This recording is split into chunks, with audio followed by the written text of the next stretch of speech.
Hi, fellow heirs. Welcome back to Weekday Wind Down with the Word.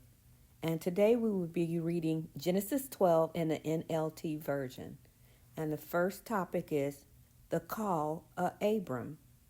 The Lord had said to Abram, "Leave your native country, your relatives, and your father's family, and go to the land that I will show you. I will make you into a great nation.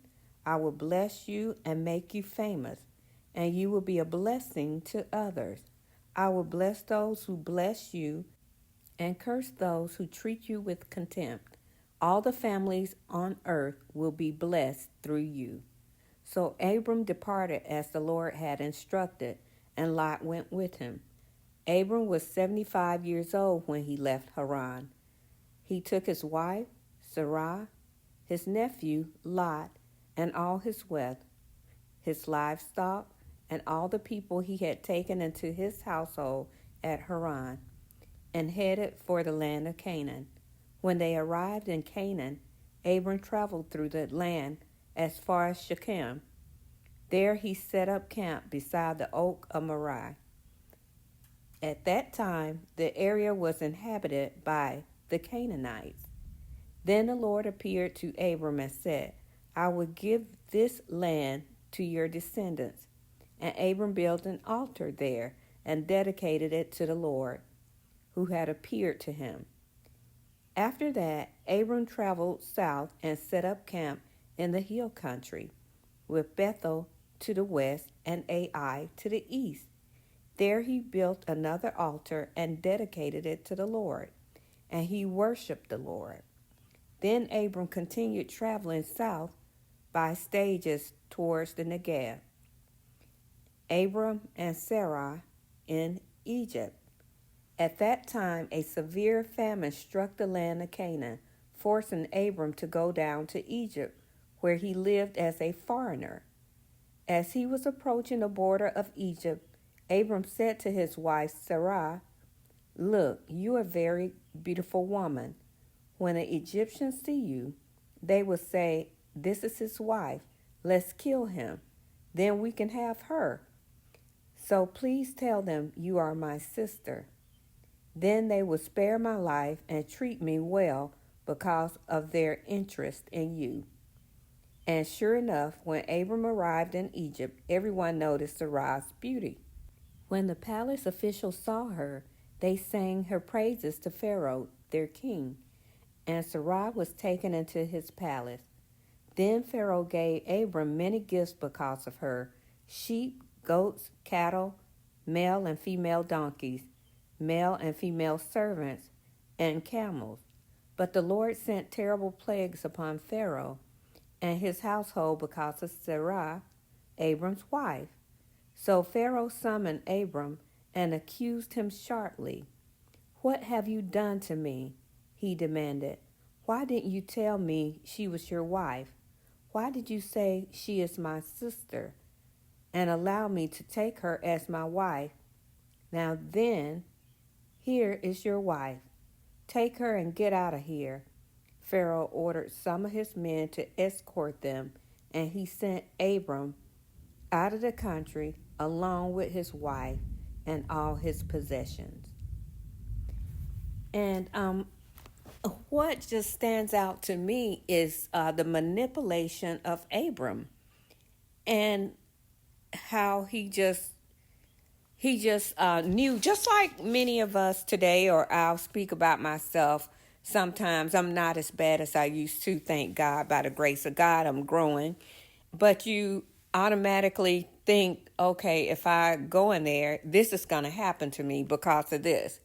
When we don't know, that's just fear, false evidence appearing as real, and we just concoct the story of what's going to happen, and so we devise a plan of what we need to do to combat what we think that's going to happen.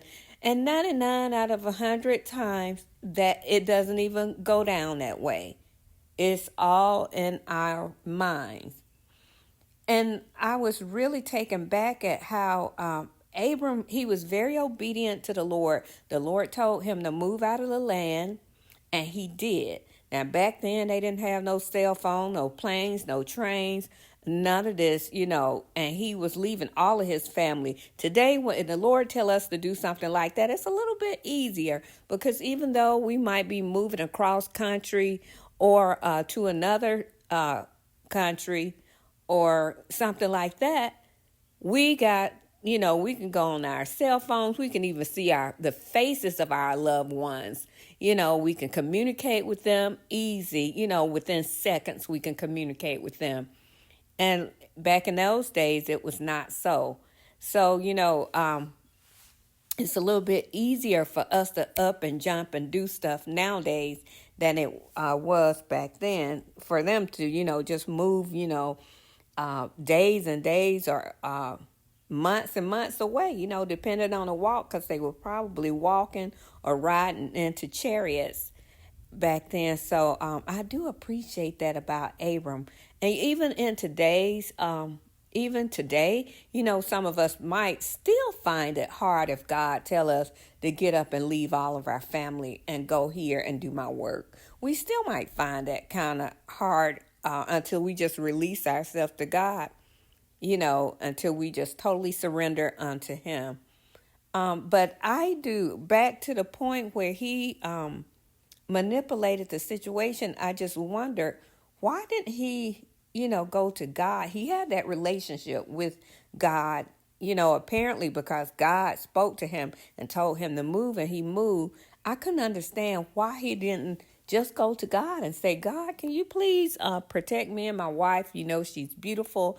And, they may try something, because of her beauty. So I don't know. He built altar to God. He worshiped him. He was obedient. He moved out of the land. He did what God said, but he would not go to him and put his trust in him to protect him as he went into the land of Egypt. And I think back, I have to also look inside myself and see if I've ever done something, or if I'm doing something today that I could compare to that. That I'm in other areas, yes. I pray, I might be read my Bible really good and all that.